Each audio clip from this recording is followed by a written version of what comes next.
Tiffany. And I'm Rihanna, and welcome back to Fresh Off the Brook.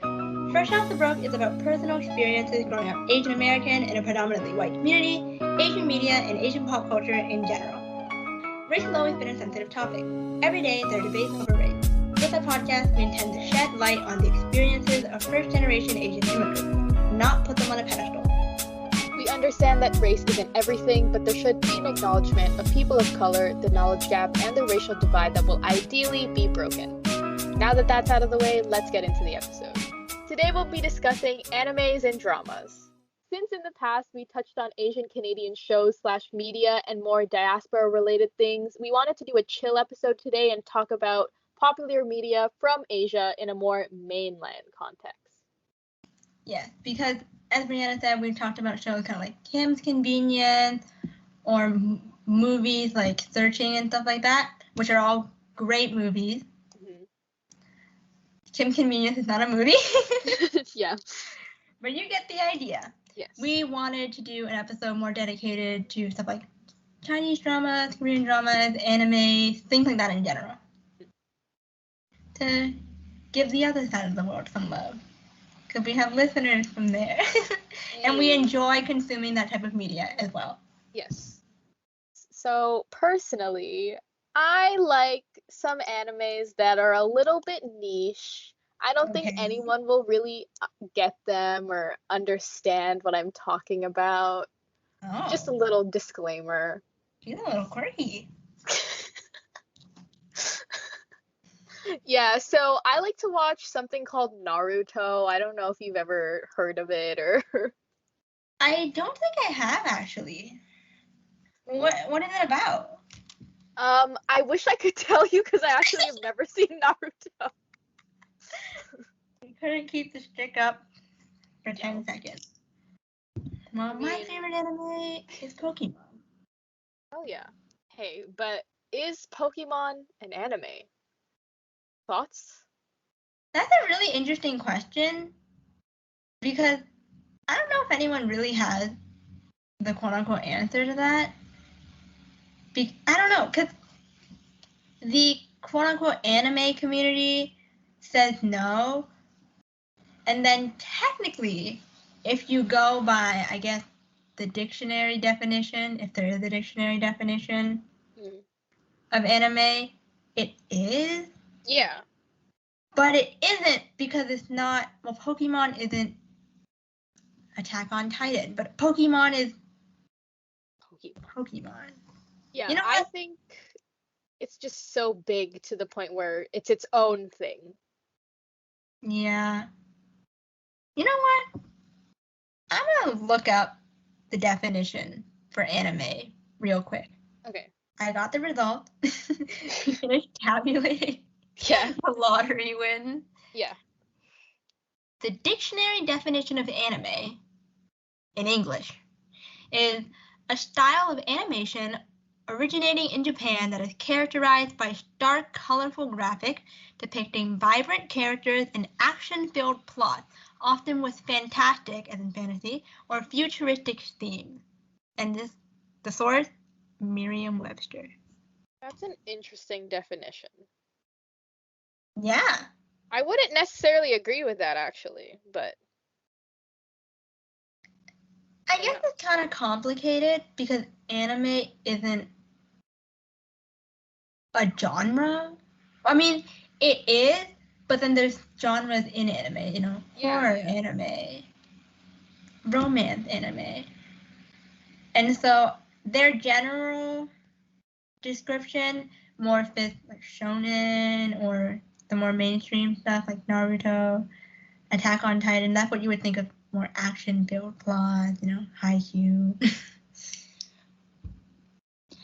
And so, I mean, if you're going by that definition and going off of other definitions you find online, then it is anime or Pokemon. But, like I said, the community would disagree. Because I guess it's an annoying thing to hear someone ask, oh, you like anime? I've seen Pokemon. Because in that sense, yeah, Pokemon isn't anime. But it's complicated. Yeah. Like, of course you've seen Pokemon. You've probably had like a Pokemon McDonald's toy. Like, that's how big it is. Yeah. But at the same time, anime back in the 90s was more mainstream in a sense, or certain anime were more mainstream because in the 90s there were certain anime that were broadcast on national or I guess regular television. Mhm. For example, Naruto, Sailor Moon. That's why you'll see some Western artists, they'll say, oh, I love Sailor Moon. Oh, I love Spirited Away. Because those were much more available in North America and just in the Western world at that time, where nowadays you probably wouldn't see Spirited Away randomly on Western TV. Although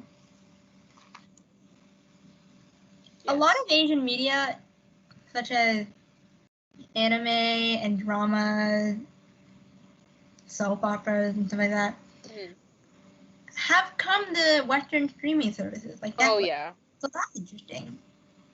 Yeah. But we'll get into that later. A couple pretty big ones probably would be like Death Note. You've seen that, right? I've seen 1 or 2 episodes, but I read the whole manga. Wait, you did? Yeah. How did I not know this? I've told you this before. Have you? In the past, yes, I have. I've watched 1 or 2 episodes at someone's house because they had it on Netflix, and I don't have Netflix. But I read the entire manga. On those manga apps, like Manga Rock or something like that. Yes, rip Manga Rock. Yeah, I'm probably biased because I haven't actually watched the whole anime. But I feel like that type of story is more of a book thing. I don't know. That's my personal opinion, but I also haven't seen the entire anime, so take that with a grain of salt. Right? I mean... a grain of rice. Yes, a grain of rice. Personally, I have seen the anime, but if you guys can't tell, I have a very bad memory, so I don't remember most of it. So I wouldn't know. All right. Yeah. Tokyo Ghoul is kind of a long one, right? I mean, it's over, but it's kind of a long one, right? Yeah. It's one of those where it's like you have to, like, really be invested, I guess. Well, no, not really be invested, but like have the energy to finish. Yeah. I would say. I guess something you could kind of compare it to, which is not as extreme, so K-pop. NCT has many members. And so some people, like I have a friend that's like this, she doesn't want to get into NCT because they have so many members and they keep adding members. And so say currently, there aren't 21 members anymore. There's more.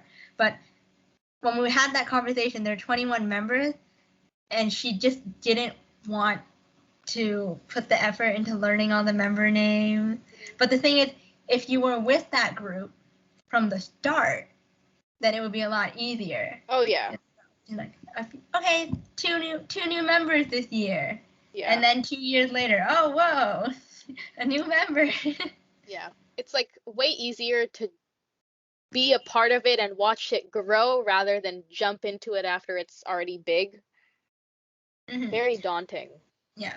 But that shouldn't stop you from getting into something if you see something that you like. Yeah. Of course. And a fun fact, apparently, Tokyo Ghoul is getting a film adaptation. There was an announcement this year. So be on the lookout for that in the next couple of years. It doesn't have a tentative date. So I'm just gonna keep that in the open. Yeah, I know even like My Hero Academia is getting a IRL movie. Oh, like a live action? Yes, either a live action or a stage play, but I know it's had a stage play before. Right.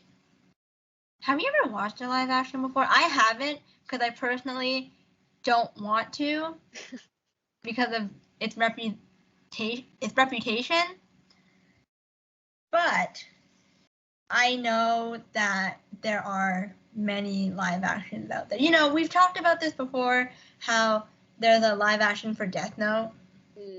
Oh God, I forgot about that. I apologize for reminding you. But yeah, the reputation that live actions get are bad. And I mean, there's a reason why. And so I just don't really want to go there. Yeah. I mean, it's kind of like the whole, oh, the book is better than the movie type thing. It seems like the book is always the best, and then the show, and then the live action if that's possible. Yeah.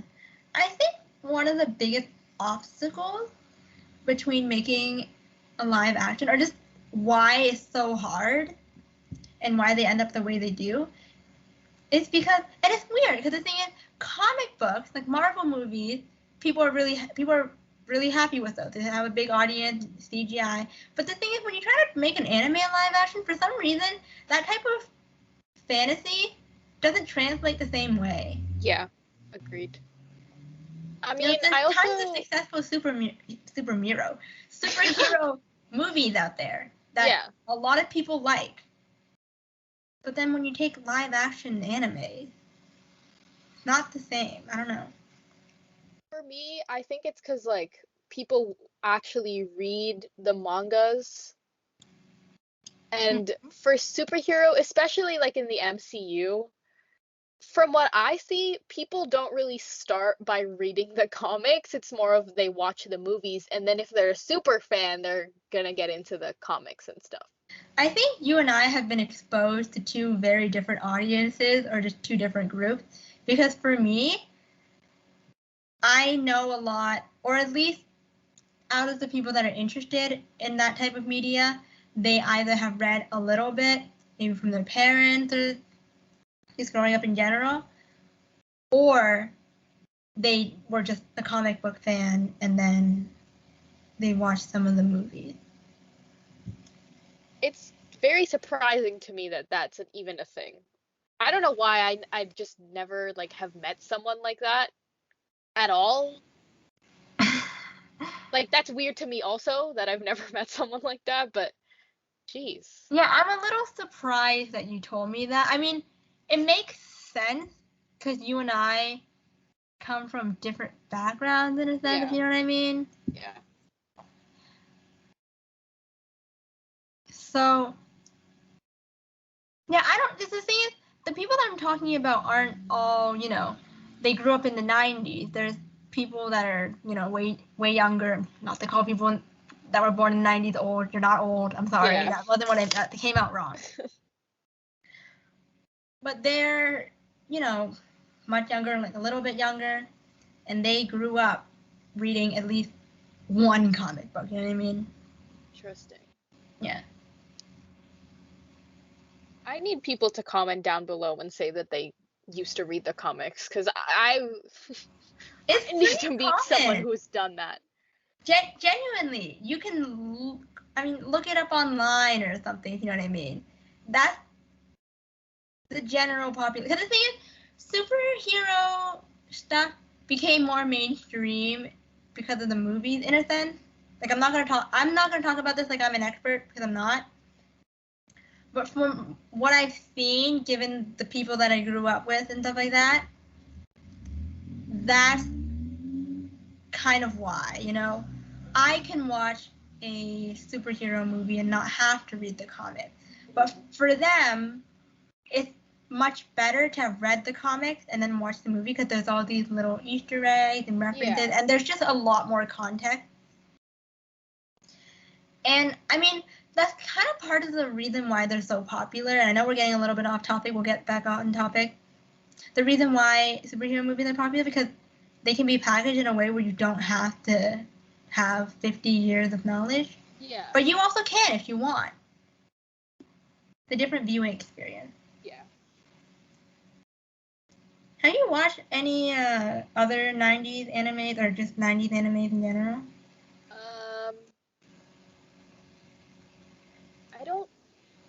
I probably have. I'm not thinking of any right now. Yeah.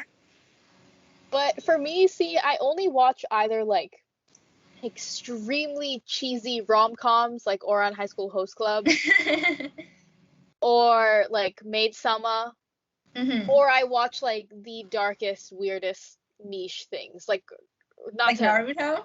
yeah, yeah. Yeah. Yeah, that makes sense. I mean, it's kind of hard to pinpoint it. It's similar to if you ask someone, "Oh, did you watch a Disney movie from the 80s?" You don't Yeah. necessarily know what time period it was from. And so it's a complicated question to answer. For me, I mean, I think we're kind of in the same boat, not with the rom-com dark thing, but you've seen some Studio Ghibli movies or Yeah. you've seen some of Naruto, Sailor Moon.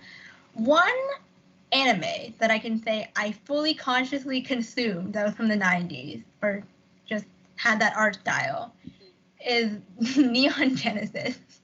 Oh, I've seen that. You have? I don't think I'm finished, but I'm Okay, like one episode away from being finished. right.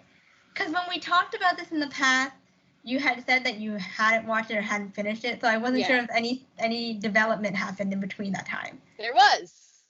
Oh, Yay. The only development on this podcast. Stop!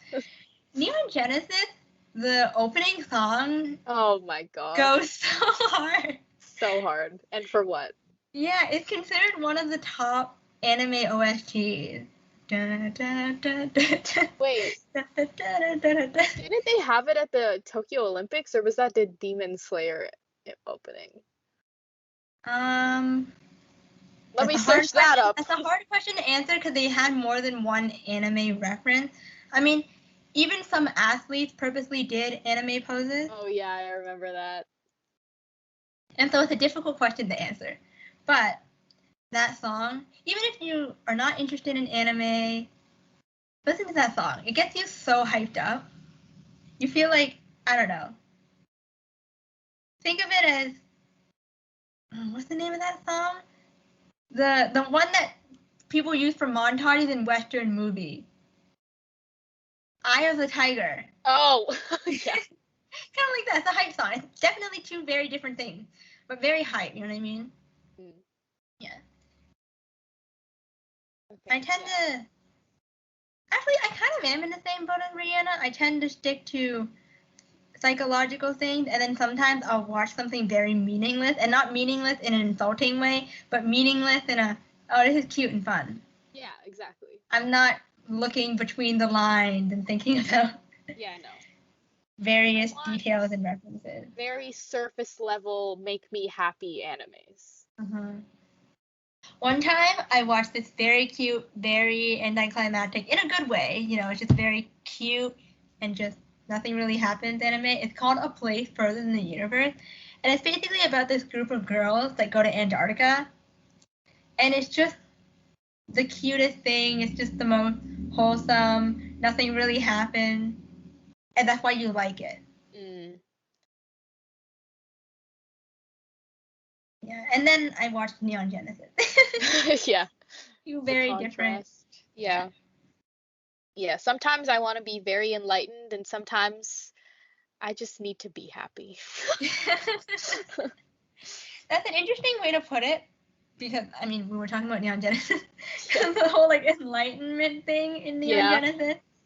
The reason why we are and we're going to be talking about shows and anime very vaguely is because we don't want to put in spoilers, and Yeah. also we don't want to bore or just vomit details at you. Yeah. So we're gonna go not service level, but name, general idea. That's gonna be the maximum. So that we don't just tell you, oh, this person wins at the end, or this Yeah. person dies at the end. Yeah. Yeah. Spoilers, this person dies. Yep. Yeah. Do you have any animes you're currently watching? Right now, no, because I've been very stressed about multiple things in life, but um, Demon Slayer, that's a pretty popular one now. I mean, I think it's like one of the most popular ones right now, I would say. Yeah, You're right. It's well deserved. I read the whole thing, and this isn't really a spoiler, but I cried my eyes out. And let me just say, I cry at anything, so that could mean anything. So are you complimenting them or not? It's a good thing. It's a good cry. Okay, I'll take that. I don't have any answer for this. I haven't been watching anything. I haven't watched anime in a while, in a pretty long time. I wouldn't say 5 years, but it's been a long time. The last anime I watched was Neon Genesis. Hey. That's my answer. Now that we've talked about some of our favorite animes, I think we can move on to some of our favorite dramas. Yes. Personally, I do not watch a lot of dramas. I don't at all right now. I used to when I was younger because I was more into K-pop, so I watched a lot of K-dramas or Chinese dramas. Um, the ones that I can think of are very stereotypical Boys Over Flowers and Dream High. Boom. Boom. Yeah. Yeah, I mean that makes sense. And they're very different types of media. You know, like you're watching an anime and you're watching a drama. And that's kind of where we stray. I think it's because of the way I grew up, or just we have different lifestyles. Yes. And so certain media fit that lifestyle better. For example, I don't know, I have some friends that will be watching Grey's Anatomy, which is pretty long. And then I'll be over here watching a 20 episode drama or a 20 episode anime because that's all I can consume. I can't mentally or energetically. Too much. Yeah. It's difficult. Aside from those two, are there other popular or just mainstream in general dramas that you watch? It's okay if you haven't seen, you know, Chinese dramas, Japanese dramas, Filipino dramas. Yeah, see, that's the thing. There are so many Filipino dramas, but my parents are do not like them. Yeah. So I just never grew up watching any of that, and yeah. I mean, I have seen some Chinese dramas. I don't remember the names because I watched them so long ago. Not a problem. Again, same with Japanese dramas. I I just don't even know names. This episode, we're realizing that maybe we should take Rihanna to go see someone. Yeah, I have a really, really bad memory. I'm a little concerned. It's like, no shtick. This is. Yeah, no. I'm also concerned. Well, that's okay. We'll consider that question answered. What about you? For me, I personally haven't watched a lot of Japanese dramas. I know that wasn't the question at hand, but because I mentioned Japanese dramas, I feel the need to answer it that way.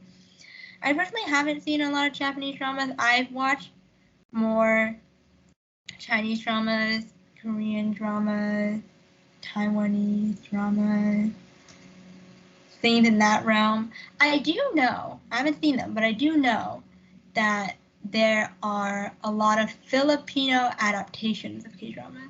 But then again, the thing with the C-drama industrial complex and the K-drama industrial complex is that sometimes there will be a Chinese adaptation of a popular Korean drama. Sometimes there will be a Korean adaptation of a Chinese drama, or sometimes there will be a Korean adaptation of a really classic 90s Taiwanese drama.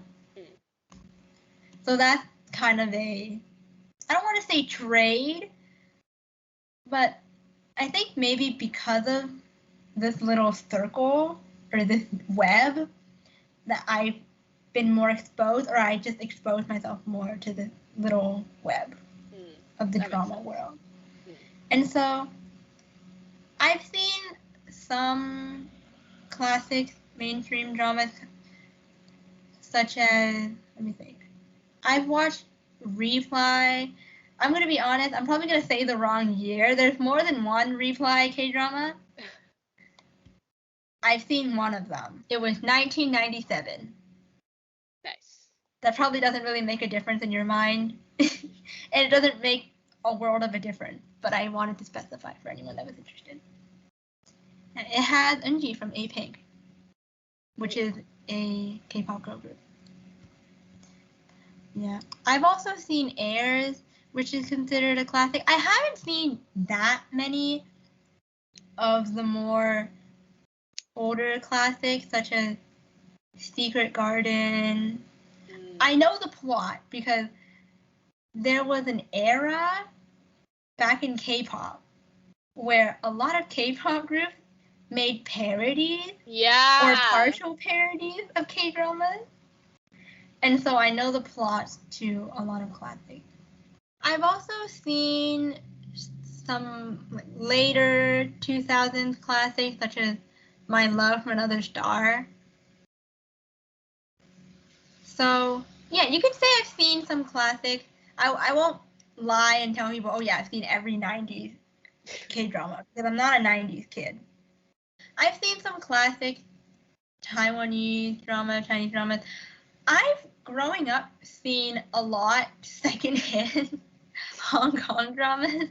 Nice. Because in China, since the quote-unquote top, or I guess, yeah, the most common or just the nationally used dialect is Mandarin, and they don't really have Cantonese dramas. And so if you want to watch Cantonese dramas, you're gonna have to watch Hong Kong dramas. And so I've seen so many. And the thing is, they're probably so famous, but if you asked me by name, I wouldn't know. But if you showed me a clip, I'd suddenly revert years back into my childhood. Nice. Of various Hong Kong dramas. There's this one Taiwanese drama. It's based off of the Boys Over Flowers manga. It's called Meteor Garden. And then there's also a very recent adaptation in China. And then, Boys Over Flowers, the K-drama. There's basically a Boys Over Flowers industry. Yeah, there really is. And you know what? That's kind of iconic. It is. If I could pull out two that really stick out to me in this moment, one from each, well, I guess one K-drama and one C-drama. The K-drama would be Cheer Up or Sassy Go-Go, which is a school drama from the 2010 kind of, yeah. And funnily enough, it also has Eunji from A-Pink. But you know what? That's awesome, because she's not a bad actor at all. Thriving. And without boring you with the details or spoiling anything, it's a very interesting drama that looks into the school life in Asia, strict parents, mental health, and then also incorporates some fun elements. For example, in this drama, there's a cheer or a dance team, kind of. Not in the Rihanna, I used to do competitive dance kind of. It's a club. The club. And it also talks about or references the problem with rich parents bribing principals at boarding schools or private schools and stuff like that. So generally a pretty good self-aware, dark, but also fun drama. And then my C-drama recommendation would be A Murderous Affair in Horizon Tower, which the name sounds pretty Western, but it's the English name for the drama. So you know what? They did a good job on that. That is, oh my God. It's such a complex and dark, but also just, it's an extremely well-made murder mystery.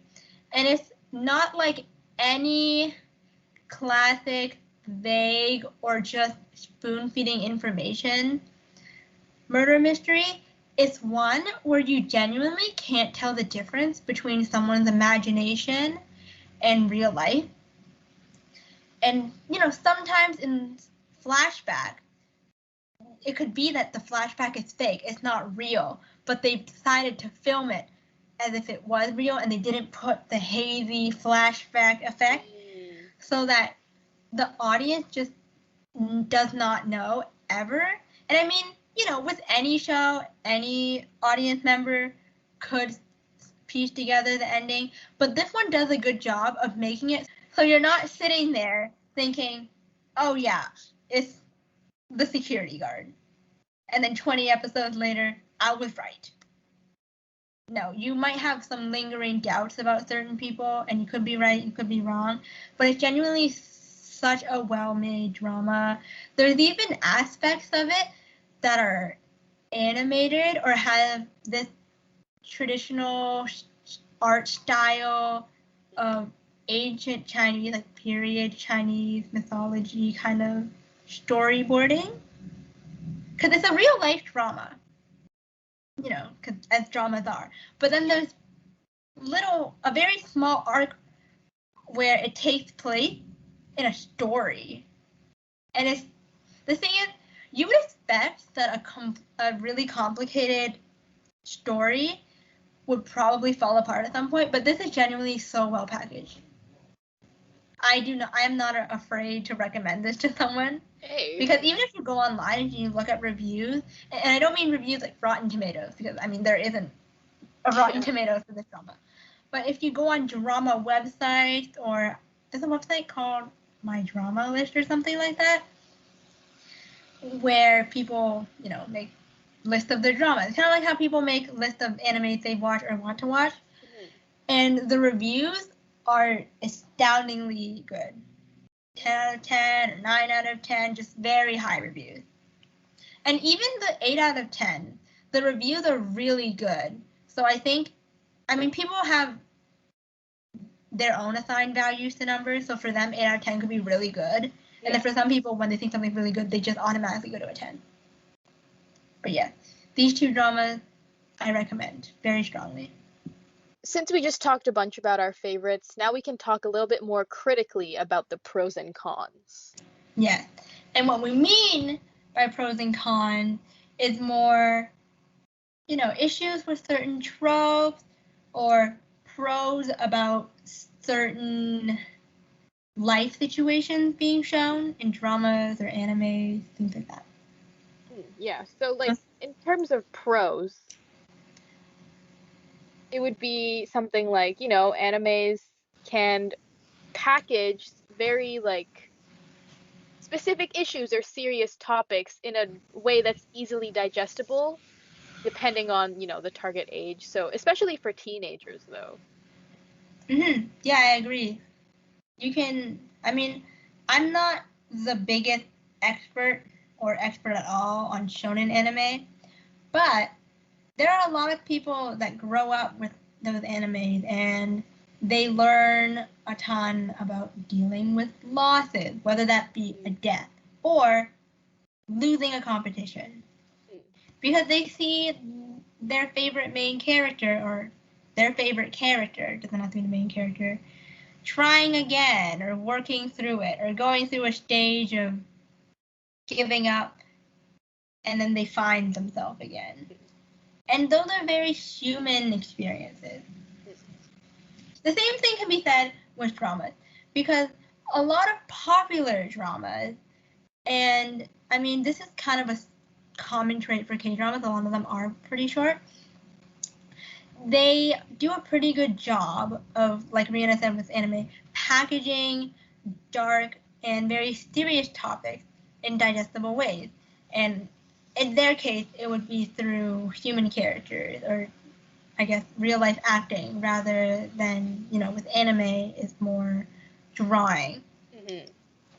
And so, it's a difficult line, because sometimes when you have 15 episodes, you can have a very black and white, very basic, sometimes just all the tropes in one.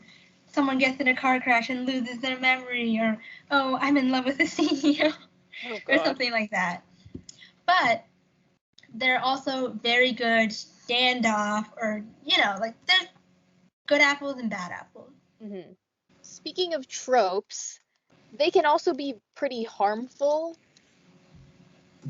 especially certain tropes such as like, the Japanese schoolgirl. Okay, Hmm. wait, no. Not talking about an actual Japanese schoolgirl, Right. obviously, because that is just literally a girl that's A Japanese student. Japanese, yes, literally. But we're talking about the tropes that are portrayed in animes. So it's sometimes they can be hypersexualized. Hmm. And by sometimes I mean it happens a lot. Yeah. Yeah. It's not uncommon. I mean, there's also character types where there are glorified, very young looking or very kid like girls that aren't actually kids, but they look like a little kid, but they're also hypersexualized. And so that creates a lot of real life harm because, for example, and you can find this in documentaries and a quick YouTube search, there are Japanese students that feel unsafe when they go on the subway wearing their uniform because people look at them weirdly. And you know what I mean when I say weirdly. Yeah. They sexualize them because the schoolgirl uniform has been sexualized so much. Hmm.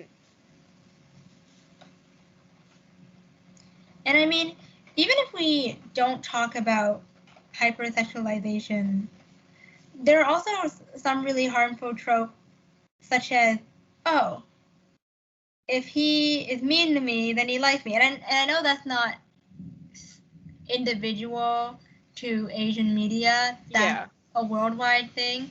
But that trope in general is really harmful because it teaches people to think that if someone is mean to them or hurts them emotionally and in other ways, it will make them think, oh, they like me. Yeah. When maybe they don't, or maybe they do, but they're not good for you. You know what I mean? Yeah. Basically it's teaching people to be okay with abuse. Yeah. And that's not even a dark way to put it. That's a very realistic way to put it. Because, I mean, growing up, I remember I complained once or twice about, oh, some boy hit me in the head with a book very hard. And then I would get, ooh, he probably likes you. Mm. What? Yeah, same. I I used to hope get not. like fully bullied by this one kid in particular, and every time I talk to a teacher, she's like, "He likes you." I'm like, okay, then tell him to stop punching me. Yeah, maybe don't like me. Yeah, exactly. Earlier, I touched a little on the popularity of Asian media outside of Asia, and I think that currently we are seeing a very big trend or wave of Asian media coming to the West. I think especially due to K-pop, the rise of K-pop especially. And even I personally think that like TikTok and the whole pandemic really popularized anime as well. Like it's now become a socially acceptable thing to like, because I remember maybe like 5 years ago, you were weird for liking anime or you were weird for liking K-pop.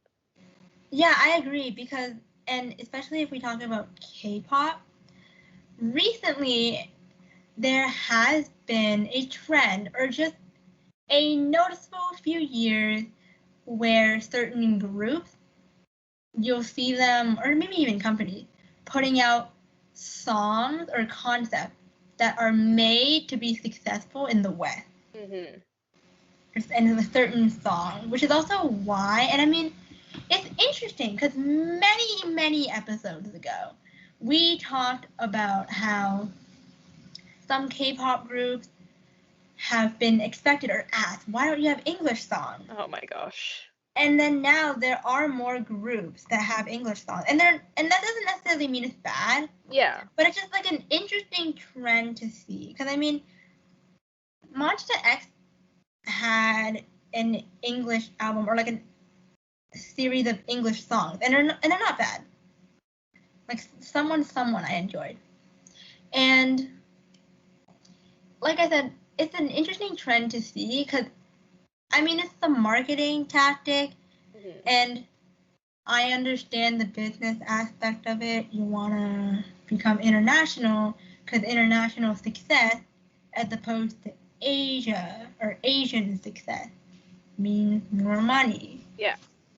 I just hope that these different types of medias, whether it be anime, dramas, music, they don't lose their authenticity. And I mean, it's not like the whole thing is gonna somehow become something completely different. However, I hope that some of these groups or just some of these things don't lose too much of their authenticity through some of these more Americanized products. Yeah, I'll say products. Yeah, there's definitely been a shift in these like media in Asian media when they're more popular in the West. Definitely. And it's like, personally, it's like, well, you got popular when you were the way you were before. Yeah. So why are you changing? But also, like, it does make sense as to why they are changing. Yeah, it's really complicated because change isn't necessarily bad. It's a really complicated thing, and we could get into this for 3 hours or 3 episodes.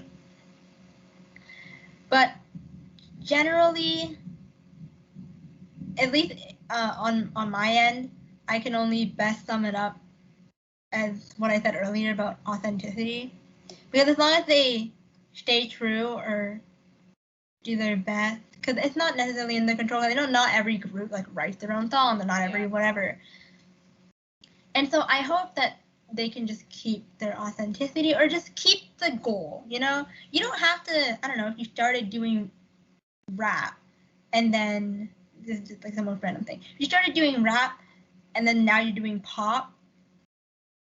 As long as, I don't know, you're keeping the energy there when you're doing pop, you know? You don't have to do rap your whole life. Yeah. But keep the insert artist energy. Yeah. And just don't stop loving what you're doing, because when you reach that point of like talking to them. Yeah, we do. But like you know, it's like sad when you can tell that an artist is like not happy with what they're doing anymore, but they're doing it because they're making money. It's always like the worst thing to see. Yeah. And to touch on the TikTok thing you were saying, it's kind of interesting because, for example, in the past, when I would tell someone, oh, I like listening to Chinese music, I like listening to this music because I'm Chinese, and so I would naturally be a little bit more exposed to it, they would think it's really weird. But the thing is, then a Chinese artist, or then this thing blows up in the West, then it's not weird anymore. Of course, yeah. Yeah.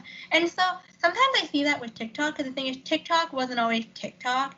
It originated as this Chinese app, Douyin, and then became their birth TikTok, the American version. Yeah. And so, I don't know, there are definitely a ton of people that thought and still believe that TikTok is cringy. Yeah. However, there are things that existed on Douyin that people thought were weird, and then when people do it on TikTok, it's not as weird, or it's not weird anymore. Yeah. Like, personally, I hate talking about K-pop because I'm not that into it anymore, but like I vividly remember I would get made fun of by this one girl who was very much like a trend follower. And recently she was posting nonstop about getting the BTS Happy Meal or the BTS meal from McDonald's, and it's like, wow. Is that still ongoing? The meal? Yeah. No. It was a while, like maybe like a month ago, something like that. But I just remember seeing so many people, not just her, but so many people that told me, ew, why do you listen to that? Ew, like, why are you into that? Mm-hmm. Just posting the BTS meal on their stories, and it's like, okay, well, thanks for that, I guess. Yeah. There's a lot of people. I mean, it depends on how old they were when that happened or whatever. But there are some people that are like very insecure with themselves, and so when they see things that are different, they attack it. I mean, it's crazy, but it's also not because this happens to some people. But I used to know someone that was so openly racist, and then now they watch anime. Now they like K-pop. I don't have them on social media, but someone I went to school with tagged them in something, and their profile picture, at least when I saw it, was an anime profile picture. And the thing is, they were openly homophobic. They were just openly very hateful. Yeah. And they even left the school for that, which I'm not going to get into. It's a lot of drama. Yeah. But it's kind of crazy because you can be someone that used to be so racist and so just full of hate, and all of a sudden you realize that you actually like all these things that you were making fun of this whole time, and maybe you were projecting. Not to use that word, but Yeah. maybe you were. Yeah. Why were you so mad about it? You used to use slurs or would make very inappropriate and racist comments based on stereotypes or just ill-fate things. And all of a sudden, oh, I guess you like this now. Yeah. It's always like mixed feelings with that too, because it's like I'm glad that this person has,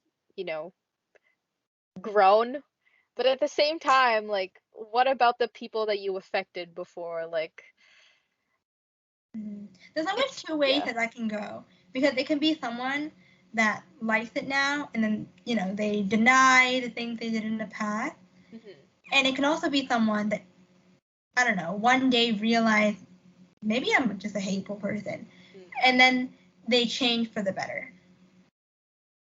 Yeah. I know the person that I was talking about was the first option, but I know there are people that do change for the better. Yeah. Because there are some people that can be very hateful when they're young, maybe because of their parents and just their environment in general.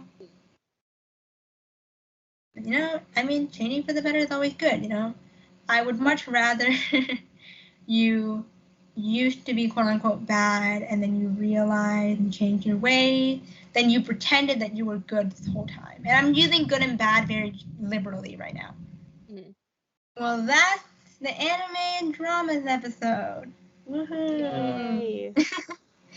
We hope you enjoyed this relaxed and kind of more, I don't know, coffee chat or just round table, cozy conversation about dramas, anime, some tropes, some pros and cons, the Western world. And as always, thank you so much for tuning in today. That's it. Feel free to leave a comment sharing your favorite anime, your favorite dramas.